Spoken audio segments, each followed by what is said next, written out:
नमस्कार। आप सभी का स्वागत है आपके अपने चैनल डेली उपाय में। आइए जानते हैं कन्या राशि वालों के जातकों के लिए कैसा रहने वाला है दिसंबर माह। कन्या राशि के जातकों के लिए दिसंबर का माह मिश्रित रूप से फलदायी रहेगा। आप इस महीने अपने दोस्तों के साथ और ज़्यादा समय बिताएंगे, मौज मस्ती करेंगे। आपको अपने समय का पता ही नहीं चलने वाला है। इससे आपका समय बहुत अच्छे से व्यतीत होगा और मानसिक तनाव में कमी आएगी। लेकिन जीवन के अन्य क्षेत्रों को लेकर कुछ तनाव बढ़ सकता है। इस महीने आपका ज़्यादातर ध्यान अपने पारिवारिक जीवन और करियर पर होगा। परिवार में कोई शुभ काम हो सकता है जिसकी वजह से घर में खुशी का माहौल रहेगा। दिसंबर का ये महीना आपके जीवन के लिए कैसा रहेगा, जिसमें परिवार, करियर, स्वास्थ्य, प्रेम और आदि क्षेत्रों में कैसे फल प्राप्त होंगे, आइए जानते हैं विस्तार से। करियर के दृष्टिकोण से ये महीना कन्या राशि के जातकों के लिए मध्यम रहने वाला है। दसम भाव के स्वामी बुध ग्रह के तीसरे भाव में शुक्र और सूर्य के साथ होने के कारण आप अपने साथ काम करने वाले सहकर्मियों के साथ अच्छा महसूस करेंगे। उसकी वजह से आपको काम में मज़ा आएगा, लेकिन आप गॉसिप में भी ज़्यादा समय लगा सकते हैं जो कि कार्य क्षेत्र में समस्या दे सकता है। इसलिए आपको थोड़ा संभल कर काम करना है। 3 दिसंबर को बुध और 5 तारीख को शुक्र ग्रह चतुर्थ भाव में आकर आपके दशम भाव को देखेंगे, जिसकी वजह से कार्य क्षेत्र की स्थिति मजबूत होगी। आपको अपने कार्य क्षेत्र पर काम करना पसंद आने लगेगा। इसकी वजह से आपका प्रदर्शन सुधार होगा। 16 दिसंबर को सूर्य देव जी चतुर्थ भाव में आकर दसम भाव को पूर्ण रूप से देखेंगे, जिसकी वजह से कार्य क्षेत्र में स्थिति और मजबूत होगी। आपके विरोधी शांत होंगे और आप अपने नौकरी में अपना श्रेष्ठ देने में कामयाब रहेंगे। छठे भाव के स्वामी शनिदेव की पंचम भाव में उपस्थिति तथा मंगल के नवम भाव में वक्री अवस्था में होने से कार्य क्षेत्र में बदलाव होने की संभावना बन सकती है। यदि आप कोई व्यापार करते हैं तो आपके लिए ये महीना काफ़ी अच्छा रहेगा। सप्तम भाव में अपनी ही राशि के बृहस्पति महाराज आपको एक परिपक्व सोच देंगे जो आपको दूरदर्शिता के साथ मजबूत निर्णय लेने में मदद करेगी। इसके परिणाम स्वरूप आप अपने बिजनेस में कुछ महत्वपूर्ण योजनाओं को लागू करेंगे और आपके संबंध भी अच्छे लोगों से बढ़ेंगे, जिसका आपको अपने व्यापार में लाभ होगा।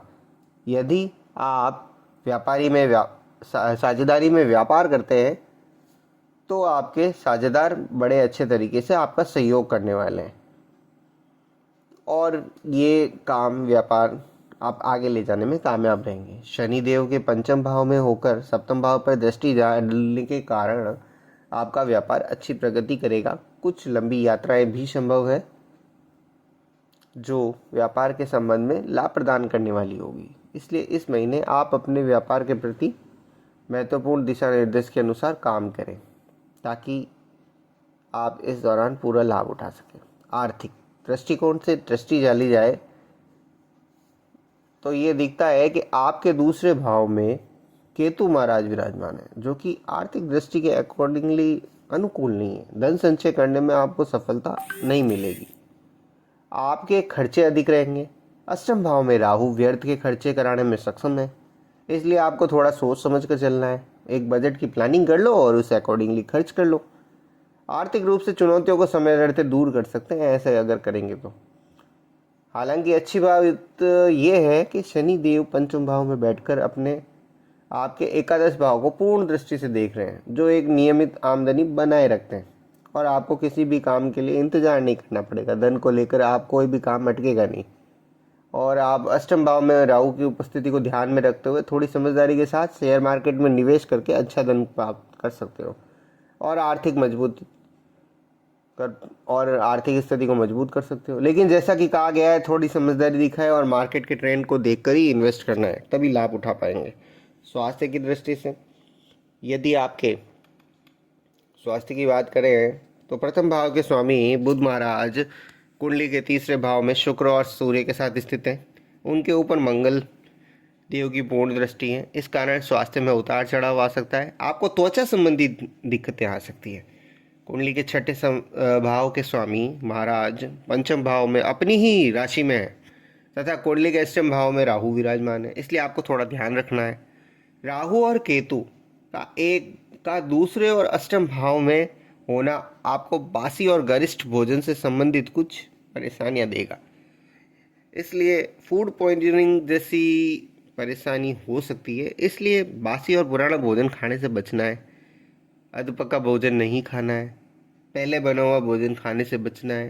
ताज़ा भोजन करना है। हल्का और सुपाच्य खाना खाना है। शादी वगैरह में जाओ तो उल्टा सीधा नहीं खाना है। उसके साथ ही वाहन चलाते हुए सावधानी बरतनी है।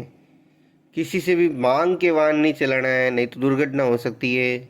बुध के चतुर्थ भाव में गोचर करने के बाद से स्वास्थ्य भी अच्छा रहेगा। आप यदि स्वास्थ्य के प्रति अनुशासित रहोगे तो तंदुरुस्त भी रहोगे।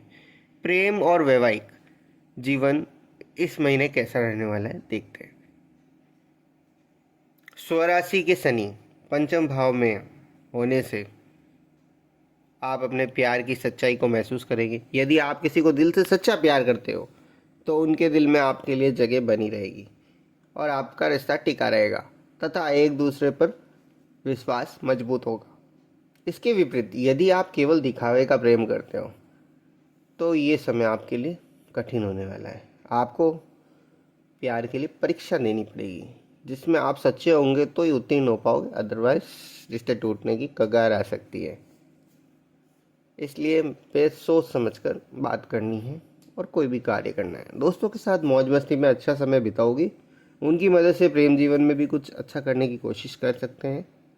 आप प्रयास करेंगे अपने प्रियतम को किसी भी प्रकार से नाराज होने से बचाया जाए। इसमें आपके मित्र जो है सबसे ज़्यादा मददगार रहेंगे। जो लोग अभी तक कुंवारे हैं उनके विवाह योग भी बन रहे हैं। विवाहित लोगों की बात करें तो सप्तम भाव में स्वराशि के बृहस्पति दाम्पत्य जीवन की रक्षा करेंगे और आप और आपके जीवन साथी मिलकर सभी जिम्मेदारियों को अच्छी तरीके से बिताएंगे। इस कारण आपके मन में अपने जीवन साथी के प्रति और भी अधिक सम्मान बढ़ेगा। आप देखेंगे कि वह परिवार के अन्य सदस्यों से अच्छा व्यवहार करते हैं, आपकी खुशी का कारण बनेगा। इससे आपके परिवार की एकता बढ़ेगी, दोनों के रिश्तों में मजबूती आएगी। संतान से संबंधित कुछ सुख समाचार प्राप्त हो सकते हैं। आपकी संतान को लंबी यात्रा पर जाना पड़ सकता है, जिसके लिए आप थोड़े से संजीदा हो सकते हैं।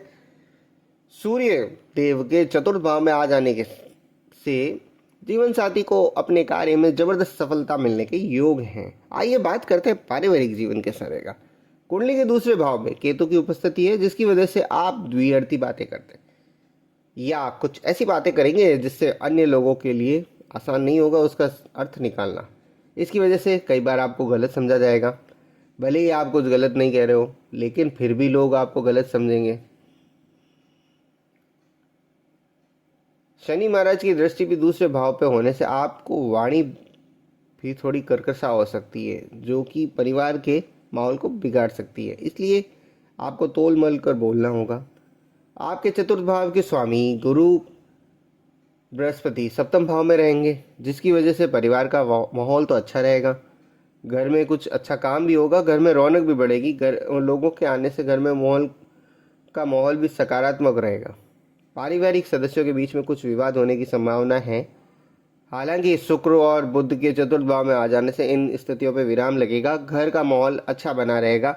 आप भी घरेलू गतिविधियों पर ज़्यादा ध्यान देंगे, घरेलू खर्चे भी करेंगे। सूर्य देव के चतुर्थ भाव में आ जाने से आपके अंदर एक भावना बढ़ सकती है, जिसकी वजह से आप घर में खुद को सर्वश्रेष्ठ समझने लगेंगे और यही पीड़ा का कारण बन सकती है। इसलिए जहाँ तक संभव हो सके प्रत्येक सदस्य के साथ मिलकर काम करें, लड़ाई झगड़े और वाद विवाद से दूर रहें। आइए जानते हैं कन्या राशि के लिए दिसंबर माह में क्या उपाय करने चाहिए। आपको शनिवार के दिन पीपल के पेड़ के नीचे शाम के समय में सरसों के तेल का दीपक जलाना है। मंगलवार के दिन रक्तदान करना है। लाल मसूर की दाल का दान करना है। आपको बुधवार के दिन अपनी बहन को हरे रंग की चूड़ियाँ भेंट करनी है।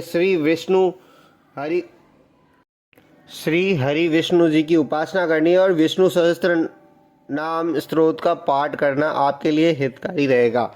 ये राशिफल चंद्र राशि पर आधारित है आपको अगर ये राशिफल पसंद आया हो तो कृपया इस चैनल को लाइक करें, सब्सक्राइब करें। आपका चैनल और अच्छा करने के लिए मैं पूरी कोशिश करूँगा। आइए जानते हैं, और जल्द ही मैं 2023 का राशिफल लेके आने वाला हूँ। कृपया ऐसा ही अपना प्यार बनाते रहें। नमस्कार, धन्यवाद।